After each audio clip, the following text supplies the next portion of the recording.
You are listening to the Scars and Guitars podcast series, which syndicates for the A-List Online. My name is Andrew Mackay-Smith, and I have an outstanding interview subject coming up for you. His name is Ihsahn. He's the frontman of Emperor, and he also has a prestigious solo career. Prestigious because I think it's one of the most outstanding solo careers from any of the black metal originals that came out of Norway and also other parts of Scandinavia. The reason for the conversation is to promote Emperor's upcoming tour of Australia. You don't get to say that too often, do you? Emperor's upcoming tour of Australia, which is occurring Tuesday the 2nd of April. That's in Sydney. Still tickets for that one. There's a sold-out show on Wednesday the 3rd of April, and I think there are still some tickets, certainly at the type of narration, which is January the 22nd, for the April the 5th show, which is a Friday in Melbourne at 170 Russell. So let's have a listen to what the legend has to say. Here we go. How's things going? Hi, I'm fine. You? Good. Are you, coffee. Are you dealing with the heat? Oh, mate, it sucks. I mean, I'm in Queensland at the moment, and I was just saying to the wife before that I was feeling pretty sick. I actually feel like as though I've got something resembling sunstroke. I don't know. It's just been one of those days today. I was out and about. Yeah, I heard it. I went swimming, but I don't know. It couldn't be that. I think it's just that, by middle of January, end of January, I think we just get, how you guys get fed up with the cold through winter. I think we just get fed up with the heat eventually, and it just affects us. Yeah, I mean, I'm so glad I'm not in your position. I'm not very good with the heat. Yeah, I feel so. Yeah, and today it's minus 13 where I'm at. So. Oh my god, that's minus 13 degrees Celsius too, isn't it? Yeah. Yeah. I'd love to get up where you are, actually, up in Scandinavia. I'm actually at a university that has not as many students as there are from the United States, but it's a bit of an internationally flavoured university. So I've got a lot of Norwegian, Danish, and Swedish students, and they tell me all about it as well. But they're young, mate. I'm in my 40s, and I'm back at uni full time. But they're like 18, 19, and 20. So it's okay for them to go out and get drunk and come to uni hungover and then go surfing in the afternoon. They've got the energy for it. I don't have that anymore. No, I see what you mean. So this tour, you've got to know by now, mate, that we have been looking forward to it for a heck of a long time. We had a chat about a year ago. No, it wasn't even a year ago, about 8 months ago or so, at the release of Armour. And I think that did really well for you, if I'm not mistaken. But, I mean, it's the yourself coming down here in solo geese and then coming down with Emperor within the space of 12 months, mate, you must love us. And you really are rewarding that love. So thank you for doing that. Oh, absolutely. No, I mean, it's truly our privilege. I mean, and for Emperor to go to Australia has been in the talks for a long while, because we were never there. And since we're doing very, very few select shows, in these periods where we do live shows, it's important for us to try and cover new ground and try to reach out where we haven't been, and there are so many, practical aspects of, pulling that machinery around. So most definitely, me having the experience of touring there in May, and being able to report back that everything, from organization, traveling, the people, the fans, everything was like top notch, and had such. Of course, it's it makes sense to come back, absolutely, and I've been looking forward to coming back since May, absolutely. Wonderful. It's a long travel, but to know that everything will be, en route and everything was so professional and relaxing, and the people are, so down to earth and for real, it felt good. So I think it was not hard to convince the others. I bet it wasn't, yeah. I actually worked with Dicey. My claim to fame when I worked with Dicey from Soundworks was that I had to go and get the cheese platter. I just thought I'd go along and see what it was all about. But when I was, I did a bit of crewing for Mayhem when they came down, and I'm the one who got their cheese platter and their deli meats and all the rest of it for them, their orange juice. So I hope the Okay. I had a little bit of a taste of what it's like backstage there because I'm from Brisbane. So I think they played at the Triffid, if I'm not mistaken. So I had a bit of a taste of what it must be like to sort of help out you guys when you do come down. It is a bloody long way, and it's a hell of a long way to come for someone to stuff it up. And I think observing Dicey and the way that the Soundworks guys go about things, mate, I think you bang on. I think your experience has been replicated across a lot of bands that have made the how many thousands of kilometres between here and Norway? I don't know, 10,000 maybe? Longer? I'm not sure. I just know it's like a 24-hour flight altogether. It's horrendous. So yeah, but that's a challenge. Yeah, I mean, I just did the European tour this late autumn with the Neo Blue Scaris, and I mean, they're in a different situation. I mean, there's such a long, for them for a band at their level, for any band in Australia to kind of compete with similar bands in Europe, where the scene, obviously there's a bigger market. Fertile scene, yeah. So it's they were saying, they have a start cost, just that to just get to Europe. That is insane. So it's Yeah. Look, and the other thing too, I don't know whether this is just something that's been put on the promo flyer because it sounds interesting, or whether it's actually the case. But you're performing. I'm just reading from it here. You're performing the entire Anthems to the Welkin at Dusk. So you're performing the album in full, and this is the only territory that you're doing it in. Is that correct? No. We've that's kind of been the concept for the few recent shows that we've done. So what can I say? I mean, the anthems. So many of the anthem songs have kind of been a regular part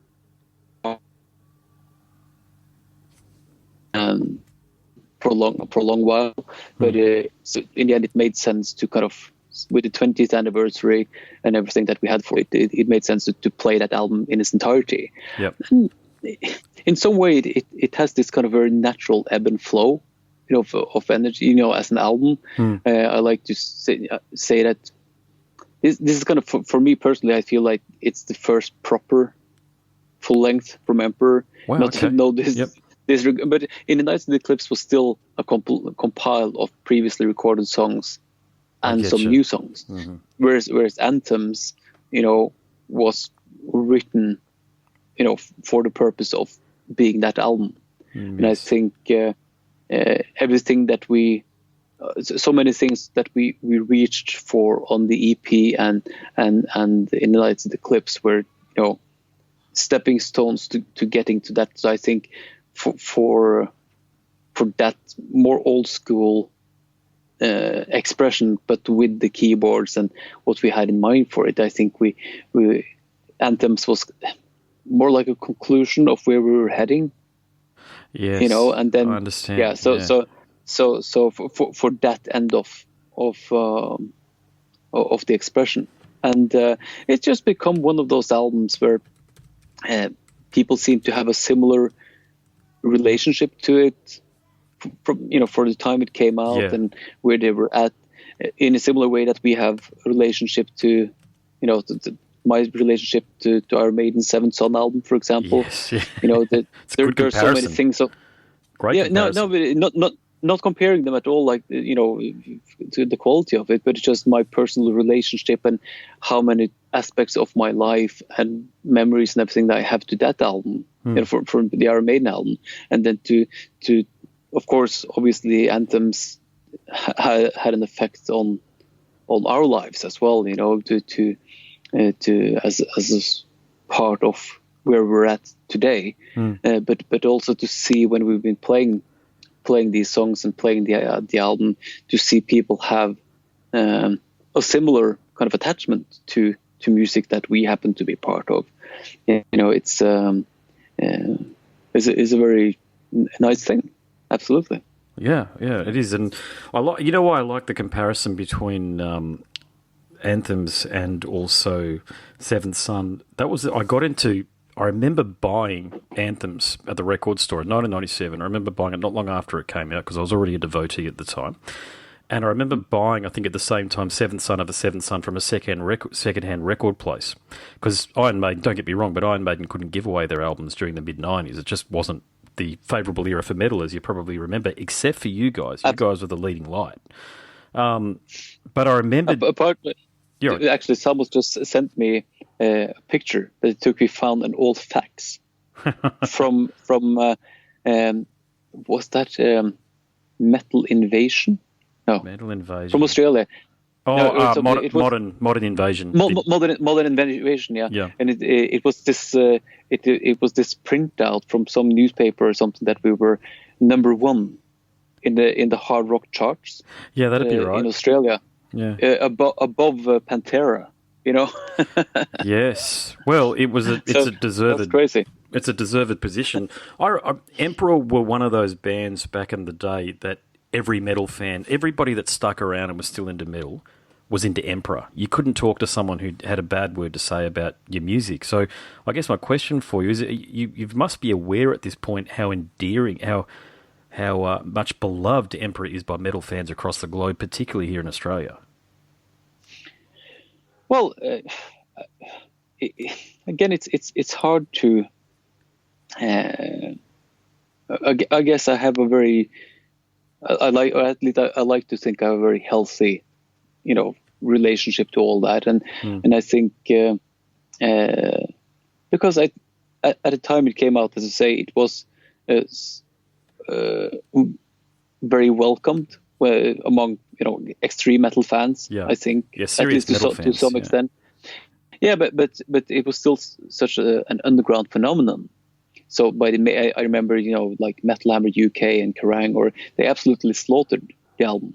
They thought it was, is that right? Pretentious piece of crap. Yeah, it's so much of the major media. And, later on, I've seen the clips and anthems, back to back with the first Black Sabbath album, like most important, blah, blah, blah. Yes. So I've kind of seen from both sides of the spectrum how people, or what not people, but, the music scene kind of have changed their attitude. The albums are the same, but people, the value that people, it is like the stock market in a way. So that I think have helped us to keep a very personal and very Telemark Norway attitude to the whole thing, that sometimes things is blown out of proportion. Sometimes, it's underestimated. You have no control of that. You only have the control to do your best every time.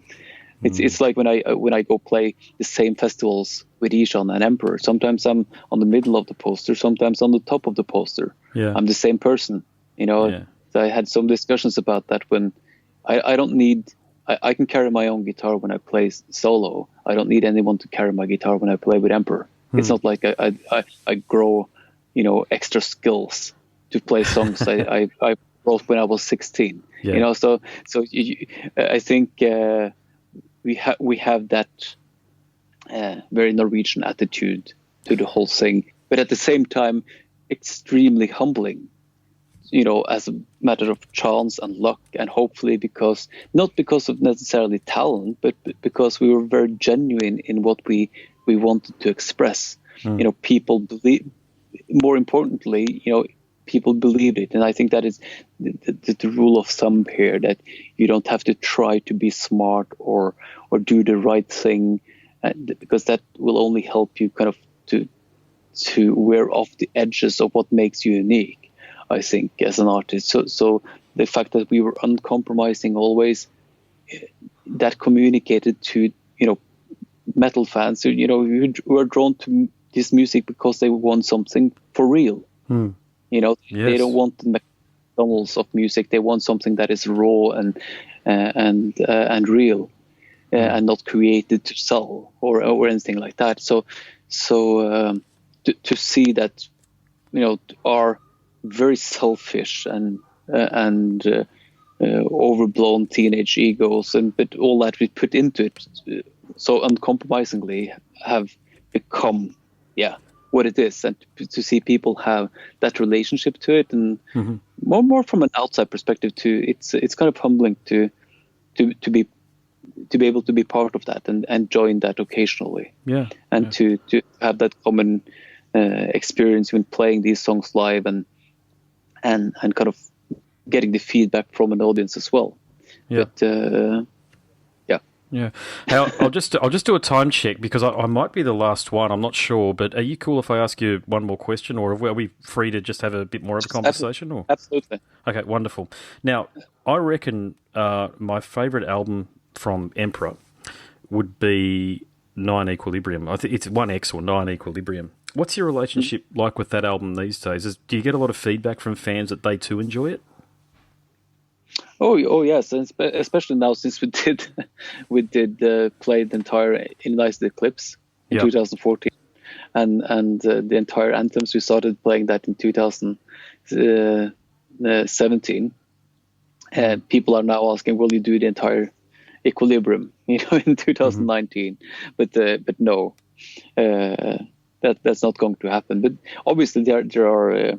I think there are definitely songs on there that are great to play live, and to me that it's another step in a new direction. As I said, I think we came to some kind of musical conclusion with anthems, and that building on that, doing something else. And it's quite obvious that Prometheus is a different thing again.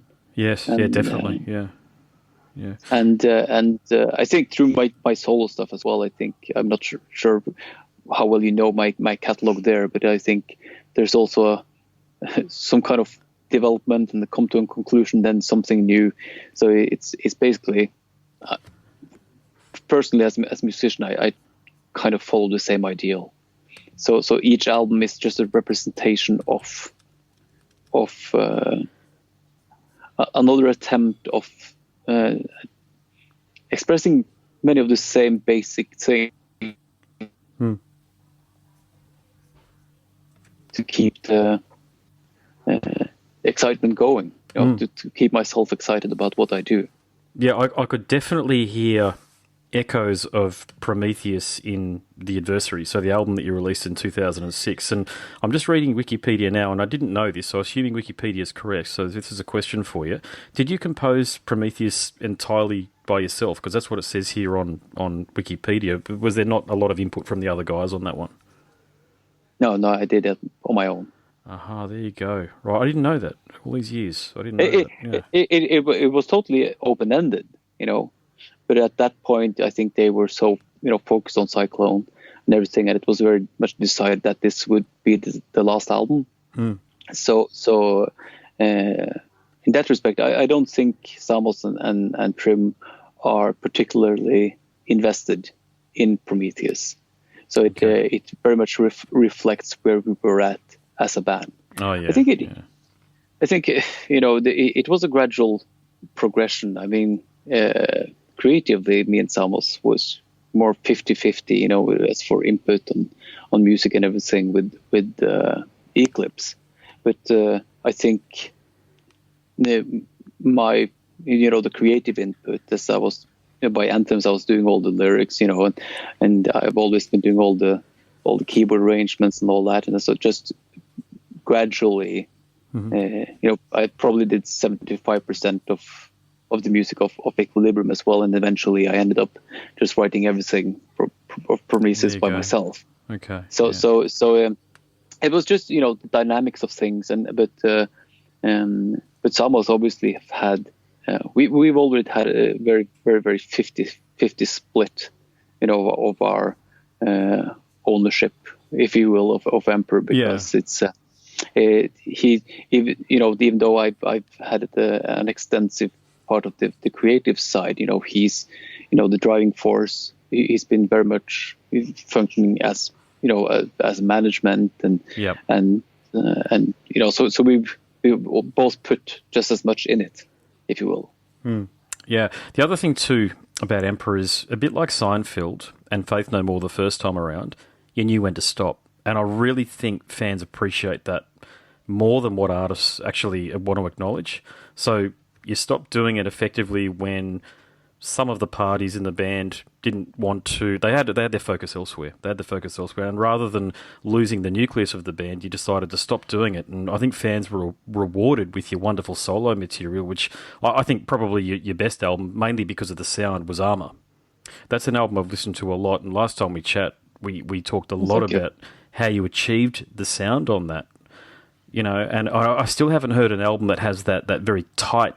You mentioned that you did something with the drums that I didn't notate it out. Sorry, so I'm going by memory here. But you mentioned that you did something with the drums that I still haven't heard any bands do, and it's yeah. What was that? No, we just dampened. We tuned them really low, and just dampened everything, and even except for some of the more ballady songs. You know, we stacked cymbals. You know, where we tightened it very much. They're just short percussive sounds rather than, you know, sustaining cymbals. So it all, you know, combines into, it becomes very, very close and attacky. It does. The thing that I really appreciated about it is because I've got a car that doesn't quite have an integrated sound system. I can't, no Bluetooth or Wi-Fi or whatever. So, it doesn't do a handover from my iPhone to the car's sound system. So I've got to listen to things through my iPhone. That album sounds superb on those shitty iPhone speakers. Oh, yeah. I didn't realize. Yeah, it really is. And I'm at a point now where I really can't listen to things that don't sound A-grade quality over the phone. It's not the artist's fault. I know that. I know bands are constrained by budgets and the like, but to me these days it really feels as though the quality of the sound is as important as the music that you're creating. Would that ring true? I guess. Well, production has become such an integral part of, as I said, in the past, like anthems, it was very much a construction of, made in the rehearsal space. The pre-production was done in the rehearsal space, and these days we kind of make albums, on computers, and then have to learn how to play them after the fact, to play them live. So production has become, I guess for me, just how I work. Production has played a bigger and bigger part of how I write. So, but of course, this sound is, of course, very much to credit to Linus Corneliusson, who mixed the album. Sure. And Jens Bogren, who mastered it too. Oh, Jens, yeah, God, he's on everything. Also follow he's along. Great. Yeah, fantastic. He's amazing. Yeah.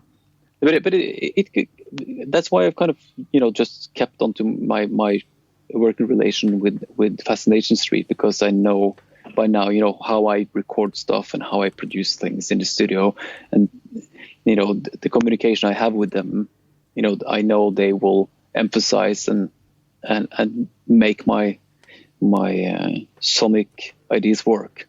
And that helps. It always bloody helps. It helps. Yeah. Hey, what about when you're looking out over a crowd, say, with your solo material versus Emperor? Is there a difference, or do you, by and large, see a similar type of fan? I know it's a silly question in some way, but do you think there's a difference in the Emperor fan and the Ihsahn fan? Yeah, I think so. Especially I think there are much more old school type of fans with Emperor, and I see that there are always like Emperor fans also coming, I think, to my shows, but also I see a lot of younger people who do not have that, what can I say, nostalgic relationship to what I did in the past, but actually have just a relationship to the music that I'm putting out now. So there's, it's kind of a mix, and I think maybe some of my solo material may be more accessible for newer listeners, if you will. And I know since Prometheus, I've also had that feedback from actually some guitar developer that I've worked with, that a lot of more gent oriented musicians, they kind of got into that kind of it's not only Meshuggah, but like there's a lot of down-tuned 7-string stuff on Prometheus. Sure. That was kind of an early access to different kind of sound. So I get some of those progressive. In the end, I don't know. Yeah. I do such a varied thing, and in the end, I just try to make my music as genuine as good as I can, and see what happens. I've never been able to control how people perceive it and what they make of it. And my favorites from albums are rarely people's favorites. Yeah. Yes. So there's no way of controlling that. But so when do you think? But it's also reward, like with Fascination Street. When I mixed after that was my third album was the first that I mixed with Jens at Fascination Street, and said, of course, he heard about Emperor, but he had to be honest, he said he actually never heard any Emperor songs. And I was like, yes, because then I knew that he would go into the project mixing it for and kind of forming it for what it was, not with any preconceptions of what he thought it would be, and that is kind of a balancing thing, I think, with especially with live, because people may have, I get a lot with festivals as well, that that they assume that my music will be more like Emperor, and I've had feedback like my management offered my like my solo show, and it's like, well, it's probably too extreme for a festival, and like, have you actually heard his music? I'm like, oh, this is perfect for a festival, and then I've been booked, so it's there's a lot of preconceptions going around of what it is and what it's not, and luckily I have people to me. There's also something else that you might have recognised has happened. You're actually looked at as a legitimate guitar icon these days. So I think you've done a lot of videos for Guitar World and some guitar publications. So remove the historic and the legacy black metal tag that a lot of people like me might associate you with, but a lot of younger, more impressionable readers and listeners, they associate you with someone who's very adept at the technical aspect of the guitar. So they probably don't even know, with all due respect, the reverence that old fans have toward the Emperor catalogue, and they are actually copying a lot of the stuff that you're doing from a technical standpoint on your newer albums and also on the instructional videos you've done. So when do you think that crossover occurred? Is that something that's happened recently, do you think? Those Guitar World things were ages ago, I think. So that was something I did. So I think it's almost 12 years ago. 10, 12 years ago, but like I guess as an old fan, I'm going back sort of 25 years. Help me. You know what I mean? You know what I mean? But so I guess I probably should condense it down to 10 years ago. Yeah, it's kind of hard to say, because I always feel like put on the spot, because I don't regard myself as particularly. I regard myself as a rather mediocre guitar player. That I get to. I have the skill level to play the stuff that I need for the most part. But it's very technical though. Like what you're playing, like an average guitarist couldn't play what you're playing, and they certainly couldn't play and sing what you're playing. I think your level of technical expertise is probably near Dave Mustaine's. No, not at all. Like I can solo like that or anything, I think, and I see all these, even young kids in the room, back in their parents' house, with like John Petrucci. Oh God, yeah, those guys, yeah. And you have like the Periphery guys and all these super talented people. So and when I did these Guitar World features as well, I mean, I was kind of embarrassed. I'm you flip over the page and there's Slash and Dave Mustaine and John Petrucci tutoring. What the hell should I what could I bring to the table? But then I instead of focusing on technique, I focused on what I felt might have been particular about my style of writing riffs and how I think about counterpoint and stuff like that. Yeah, to just basically more from a music writing point of view rather than the technical one. And that's how I approach guitar playing as well. I've no need for acrobatics at all. It's just a medium for me to create. There are some guitarists, and all credit to them, that treat it more like a sport, Yeah. And but yeah, but to me it's more, it's a color of sound. Yeah, and that definitely comes across. The biggest issue that I actually spoke to Michael Beinhorn about this, the guy who did Hole's Celebrity Skin. I think he did Soundgarden, Super Unknown. Definitely did those albums, Ozzy's Osmosis. And I had a good conversation with him because something that I think the younger brigade, so those underneath 30 or thereabouts, they aren't thinking carefully enough about the choices they're making in songwriting. So I'm basically referring to a whole slew of bands in metalcore and deathcore here, especially the bloody deathcore bands. Because to your point about the John Petrucci stuff, I mean, these guys make Paul Gilbert sound like, I don't know, not ordinary. There's no doubt about that. But my point is, they're extraordinarily gifted technically, but they haven't yet worked out how to craft a song. And the point that I made earlier about your way of looking at things is they're not focusing enough on the production from an artistic standpoint. They just wanted to get it to sound like that bloody awful Metallica album from 2008 where it's bricked and there's no breathing room whatsoever. But I think but it's different ideals, and I think the main thing is, especially this day and age with all the YouTubers and everything, they're all, and I've been through these phases as well, especially production wise, that this idea that someone has the answer of what is the correct way of doing things, Yep. but it takes, what did Hannibal say in that series, that the clue to developing great taste is to learn to trust your own. Okay, there you go. Yeah.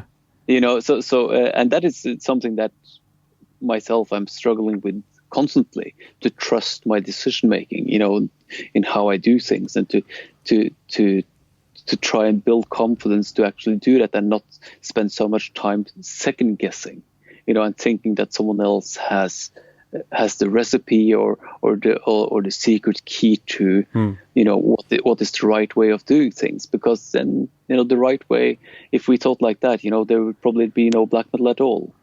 There's nothing right about it. Yeah. No, you're not wrong. You're not wrong. I just say, I remember when I first heard the music, for starters, the album cover scared the living daylights out of you.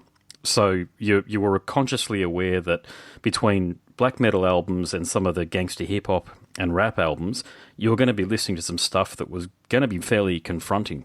And in that way, it was a breath of fresh air back in the day. And I think young people now, because of the internet, and this is the really cool thing about when I grew up, is that you really had to discover music and you had to persist with music. And when you listened to Emperor, Satyricon, and Immortal in particular, you guys, the trio of you, it was music that you really had to persist with initially because it sounded like nothing else out there.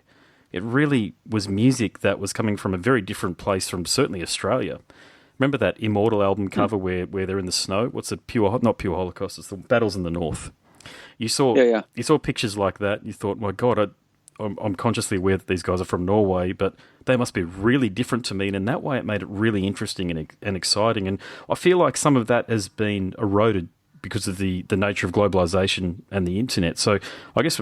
Absolutely. I mean, the early black metal bands, I think it would be harder for people to commit to the artistic illusion, yes, that it is, definitely. And to if we, came out as the spotty teenagers we were, the makeup and everything created that distance. It's like I've said before, when I saw Iron Maiden October 5th, 88, the feeling of breathing the same air as them in that hall. Yes. I didn't care what they had for breakfast. To me, they were like gods. It was being like in the presence of gods. And that was part of the experience. That was what make a live show or your relationship to an album, magical. That's what you don't want to. I was never drawn to music that was every day. I can imagine. So people are drawn to this music. They're there to experience. That's why I think bands like Rammstein or Ghost or all these bands, they create an experience. I took my son to see Ghost, and Cool. it was Kvelertak, who was Norwegian band Kvelertak was supporting, and he said Kvelertak was great, but it was just a band on stage performing their songs really well, with energy. Yeah. But when Ghost came on, it was like watching a musical. It was an experience. And and he was 10 at the time, and he got that. Yes. So It's rare, isn't it? I'm glad you mentioned Ghosts because I think they're fabulous, but they cop a lot of heat from metal fans, which I don't really understand because their music's not too different to King Diamond's, for example. And exactly. So. yeah, it's a funny thing. Metal fans are a very insular bunch. I definitely listen to heavy metal, but I don't look like a metal fan. I mean, God, most people don't. But who listen to metal, it's a stereotype. But yeah, I think a lot of bands have misunderstood. A lot of fans, have misunderstood Ghost and what they're trying to achieve. And I, for one, am just grateful that there is a band out there that has a mainstream presence for heavy metal. They're the biggest I think commercially. I think I discussed this with Devin Townsend some time back as well. So I think it's great to have satanic music on the Billboard chart. Yes, it's wonderful. Yeah, just for the fun of it, It's and he was like, why, like, why distorted guitar? It's just that old rebellion. On that note, I think I really have to go, mate. No, that's fine. I really appreciate you giving me so much of your time, mate. You're a legend to talk to, and as good, if not better, an interview subject the second time around. So I really hope our paths cross in the future again. Absolutely, me too. Thank you so much for the support, mate, and I'll look forward to seeing you in April. No worries, mate. No worries. All the best with it. Good luck with it all. Cheers, mate. Okay. Have a nice day. You too, man. Okay. Bye. Bye. You have been listening to the Scars and Guitars broadcast, which syndicates for the A-List Online. My name's Andrew Mackay-Smith, and that conversation featured black metal royalty, Ihsahn from the outfit Emperor. Thank you so much for listening.